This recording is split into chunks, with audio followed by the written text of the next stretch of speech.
Chapter 9. Indians appeared, the first the travelers had seen for some time. The children were afraid of them until Captain Shaw said these called themselves Dr. Whitman's Indians and seemed friendly. One of them even came leading an ox that had been left behind but had recovered enough strength to go on. The Indians had learned to raise potatoes and were willing to trade them for guns or clothing. Some men took the shirts off their backs to buy 3 or 4 potatoes, so starved were they for starchy food. The Sager's cart was so much lighter than the other wagons that they often got ahead of the train, and Dr. Dagan would stop to let the others catch up. No one wanted to be alone for very long. One day, while they waited at the top of a hill, freezing in the bitter wind, the doctor suggested they go down beside a creek, out of the wind, and have a cup of tea to warm themselves. Tea was one of the few supplies they had left. Rain had fallen in the night, and the wood that Frank and Elizabeth gathered was so wet that it would not catch fire. Thinking he would help along a tiny wisp of smoke, Frank upended his powder horn over the pile of wood. Instantly, the horn exploded in his hands and knocked him sprawling. He jumped to his feet, dashed to the stream, and plunged his head into the cold water. "Are my eyes red?" he asked the anxious doctor, who had run after him. John and the girls waited while the doctor examined Frank's eyes. Then, reassured by his verdict of no serious damage, they burst into laughter at the sight of their brother with his face black and his eyebrows and lashes burned off. It was one of the few things they found to laugh at during these harrowing days.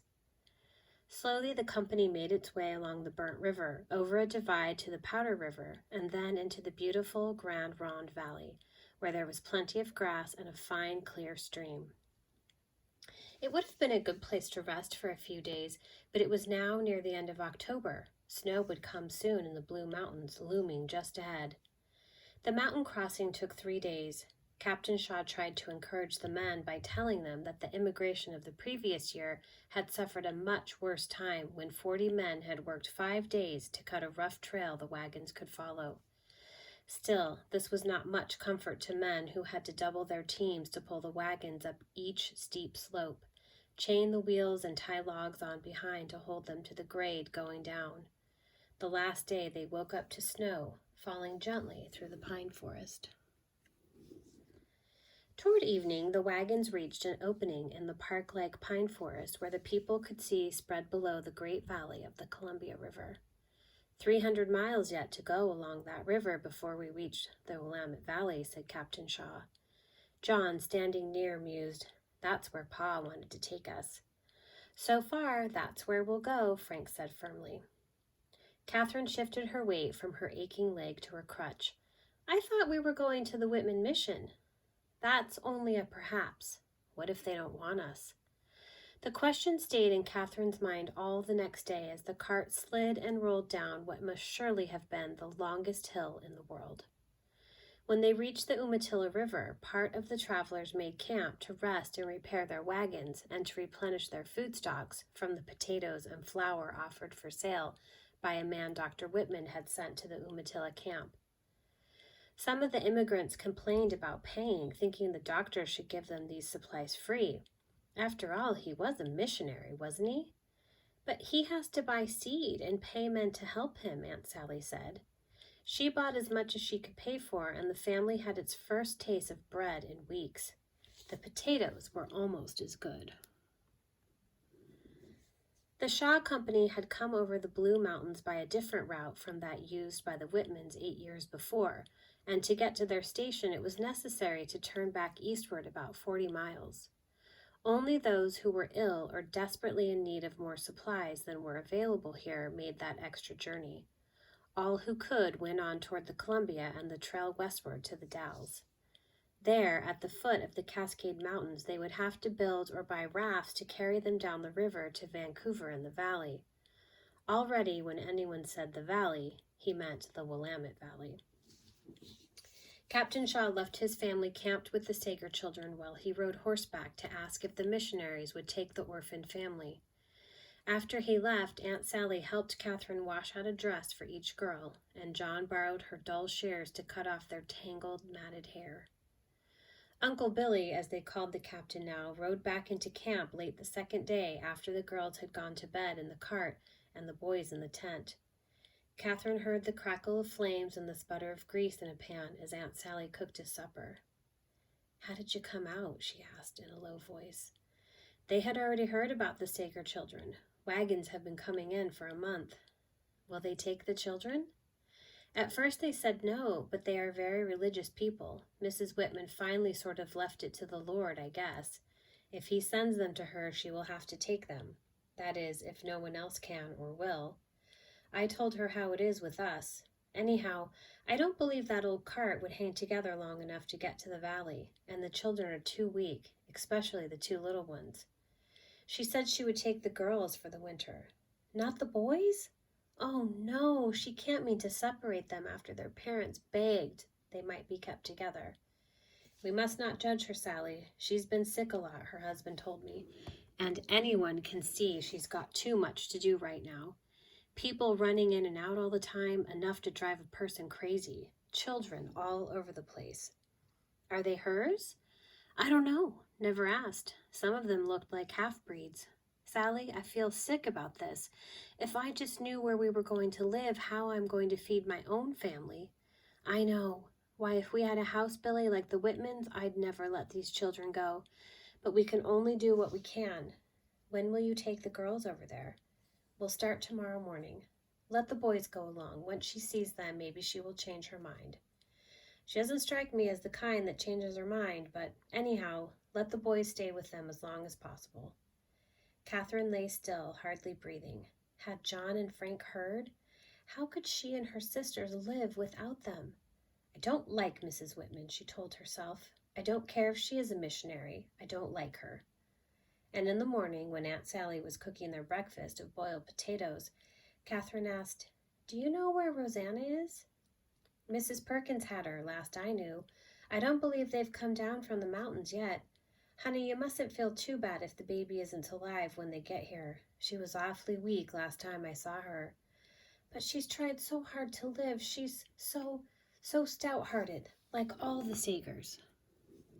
"I know, dearie. Some things in this life we just can't understand."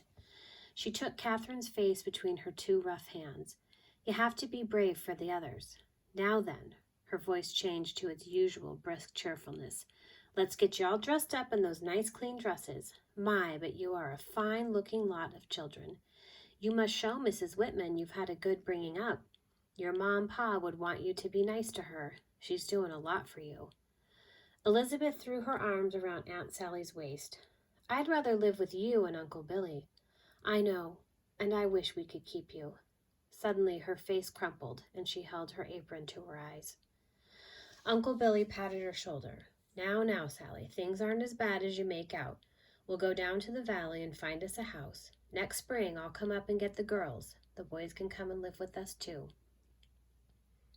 With this promise in their ears, the 4 girls climbed into the cart. John and Frank came along behind with 3 extra oxen, their old Bossy and the broken-down cow Aunt Sally had bought. Dr. Dagan cracked his whip and they were off, Uncle Billy leading the way on horseback. The girls, looking out at the back, waved to Aunt Sally as long as they could see her. Chilled by the sharp October morning, they huddled together under their ragged blankets until the bright sunshine warmed them. Catherine and Elizabeth sat up and peeked through the hole in the gray wagon cover to see what kind of country they were going to live in. The trail wound among rolling hills covered with tall, dry bunch grass. Not a tree broke the skyline. "I hate it already," Elizabeth said. "Maybe it will get better as we go on." Catherine was trying hard to be brave as Aunt Sally had suggested, but as the hours went by, she too was discouraged by the dreary sameness of the landscape. "I thought we could make it today," Captain Shaw said, riding up toward dark to talk with the doctor. "These crazy hills, they all look alike. The minute you get around one, another stands in your way. I don't recognize any landmarks, but I think we still have 5 or 6 miles to go. We might make it tonight, but we could get lost too, so let's camp here. We should get there before noon tomorrow." Our last night together, thought Catherine, and the boys must have felt the same thing as the 6 Sagers huddled together in the cart, too sad to laugh, too tired to cry. Warm sunshine awakened them. The sky was October's special bright blue above the dry weeks along the creek where red-winged blackbirds darted and scolded. Dr. Dagan had a fire going, and Frank had already milked the cow when the girls climbed out of the wagon. Uncle Billy brought out 2 slices of bread he had hoarded and divided them. "This will keep you young'uns going until we get to the mission. Then there will be plenty to eat." Nobody was sleepy this morning. Excitement was in the air. "What do you think the mission will be like, Katie?" Elizabeth said. "Oh, I suppose like Fort Hall, it will have a wall around it and blockhouses at the corners and Indians?" "Of course. Dr. and Mrs. Whitman are missionaries to the Indians," Papa said. "What's a missionary?" Matilda asked. Catherine wrinkled her forehead. "Something like a preacher, I guess." The long morning dragged away. The children were terribly hungry, but they knew that there was nothing more to eat.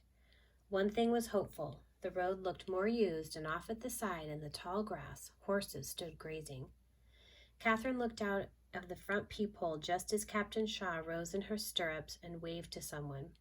Her teeth began to chatter, and she crept back to her sisters, taking Matilda into her lap. "I don't want to live with Mrs. Whitman. I want to stay with Dr. Dagan," the little girl said, pouting. "Mama and Papa wanted us to come to Dr. Whitman's." "I can't remember Mama and Papa."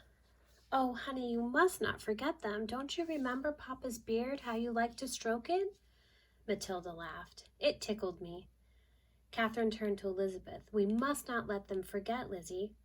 "I'm forgetting too. I try to remember what Mama looked like, and I can't." A lump rose in Catherine's throat. Not remember Mama, her soft hair and sparkling eyes? Uncle Billy rode up to the cart and turned back the ragged cover.